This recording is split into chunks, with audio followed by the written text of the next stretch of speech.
Alors, après l'épisode Fontainebleau, de retour à Constantine, tu retrouves Suzy, qui t'avait patiemment attendu? Oui. Gentiment. Oui, elle m'avait bien attendu et moi-même j'étais surpris. Ouais. Parce que j'ai eu beaucoup d'autres expériences et tout ça. Puis à chaque fois que je la revoyais, j'étais tout le temps amoureux. Ah bah écoute. Voilà.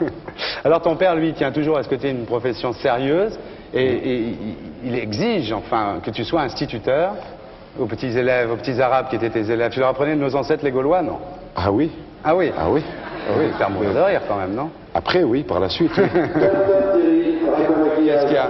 Bon, d'accord.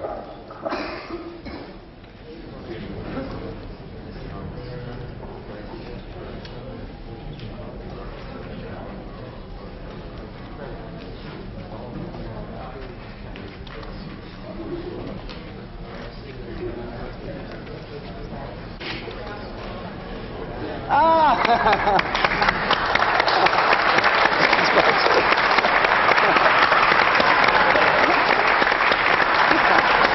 J'ai vu. T'as vu quoi? Ouais, j'ai vu qu'on m'avait fait un raccord maquillage. Un drôle de raccord maquillage. Ils te faisaient des choses comme ça, tes petits élèves? Oh, ils s'amusaient bien avec moi. Ouais. Ils s'amusaient bien. Et puis moi, j'ai une anecdote avec mes petits élèves. Ouais. C'est que quand... C'est pas mal, hein? T'as pas que les pieds noirs, là. Ouais. J'ai des joues noires. Et alors, on enseignait ce qu'on appelle la méthode globale. Ouais. La méthode globale, on prenait par exemple un verre, on cassait le verre, et je disais aux élèves, qu'a fait le maître? Alors ils apprenaient une phrase entière, le maître a cassé un verre. Et ce jour-là, c'était le maître regarde une image. Alors invente-moi toi une scène pour regarder une image. Alors j'avais posé des images de partout, et je courais à droite et à gauche, je regardais l'image comme ça, j'allais... Rien. Le bide le plus complet. Que fait le maître? Rien. Que fait le maître? Rien. À la fin, il y en a un qui lève le... Je dis, que fait le maître? Il y en a un qui lève le doigt. Je dis, je suis sauvé. Même s'il me dit une bêtise, c'est pas grave, ça va enclencher quelque chose. Il lève le doigt, je dis, alors que fait le maître? Il me dit, le maître fait des kilomètres.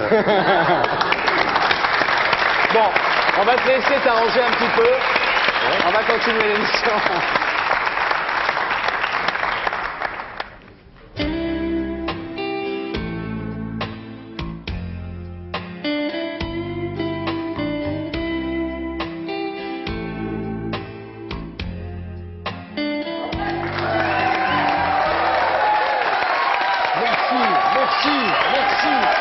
Merci Thierry, merci. Alors, à cette époque-là, est-ce que tu sentais que tu vivais les derniers temps d'une période paisible? Ah oui. Ouais. Déjà, c'était bien endommagé, quoi. C'est-à-dire que tout était bouleversé. On était en pleine guerre, quoi. Hein, comme ça se passe en ce moment. Même, je dois dire, c'est comme en Yougoslavie en ce moment, ou même dernièrement au Liban. C'était comme ça. Par exemple, on avait des copains, on se donnait rendez-vous et on faisait les comptes le soir. On ne savait pas si on allait rentrer chez nous le soir à la maison. C'était aussi dramatique que cela. Tu te posais des questions sur le désir d'indépendance des Algériens. Tu réagissais comment? Nous, on réagissait... chacun son intérêt, c'est-à-dire nous on était français, on était pour que l'Algérie reste française, surtout qu'on nous faisait des promesses à l'époque, on nous disait vous inquiétez pas, l'Algérie sera française, je vous ai compris et tout ça, bon, on va pas revenir là-dessus, on va pas refaire l'histoire. Je trouve que, bon... C'est à l'époque où ton beau-père a été assassiné, il a été assassiné comment? Mon beau-père, il méritait pas d'être tué, parce que c'était un grand artiste, et puis surtout un homme bon, quoi. Il méritait pas, Puis il a été tué par un inconnu, tout ça parce qu'il était le représentant de la communauté juive de Constantine, et que les Algériens, en le tuant, et ils avaient signifié à tous les juifs de Constantine, et puis même aux pieds noirs de Constantine, qu'il fallait partir.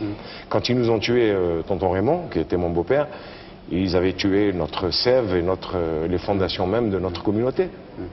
Les Algériens étaient jaloux un petit peu de la nationalité française des Juifs d'Algérie qui datait de la fin du siècle dernier avec le décret Crémieux, c'est ça, non? Quand le Crémieux a décrété que les Juifs devaient être français, je ne comprends pas pourquoi il n'a pas fait le même décret pour tous les habitants de l'Algérie et qu'après on a dû subir les conséquences. De toute façon, tous les gens nous jalousent, à nous, la communauté juive.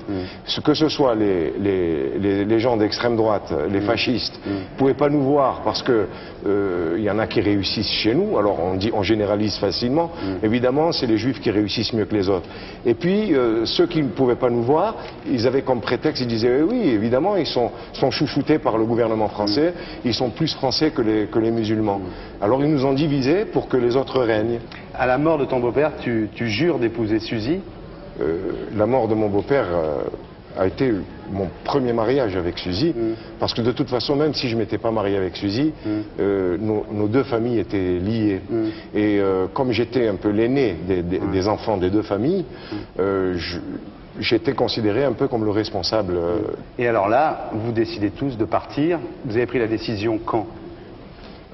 Tout de suite, quand mon beau-père a été tué, le temps de l'enterrer, j'étais obligé de partir aussi. Comme on dit, c'était la valise ou le cercueil, quoi. C'était ça, c'était la valise et le cercueil, malheureusement. Ouais, malheureusement, oui. On aurait pu éviter l'indépendance de l'Algérie? C'est pas seulement l'indépendance qu'on aurait pu éviter, mais au moins elle est morte. Moi, ce que j'arrive pas à comprendre jusqu'à présent, je comprendrai jamais jusqu'à ma mort, c'est que il y a toujours des tapis verts une fois que les gens s'entretuent. Je comprends pas qu'il n'y ait pas déjà des tapis verts avant que les gens s'entretuent. Vous êtes parti comment? On est parti sur le bateau, Sidi Ogbah, à Philippeville. Tu dis que dans le bateau, les hommes se cachaient dans les coursives pour pleurer. Ça devait être terrible cette traversée, non? Ah oui. Moi l'image que j'ai, c'est ma grand-mère. Ma grand-mère qui était vraiment déguisée. Parce qu'elle avait l'habitude d'être habillée en indigène, quoi, comme quand on était habillé là-bas. Et puis là, elle était habillée avec une robe, elle ressemblait à une vraie Française, quoi. Et je la vois encore avec ce tailleur de couleur marron foncé. C'était plus ma grand-mère, c'était une autre femme. Vous avez emporté quoi? On n'a rien emporté. Je me rappelle que ma mère et ma belle-mère ont dû retourner pour prendre des choses précieuses de là-bas. Mais quand on est parti, on n'avait pas eu le temps de ramener quoi que ce soit. Un peu de terre, vous avez emporté? Non. Même pas? Non, non.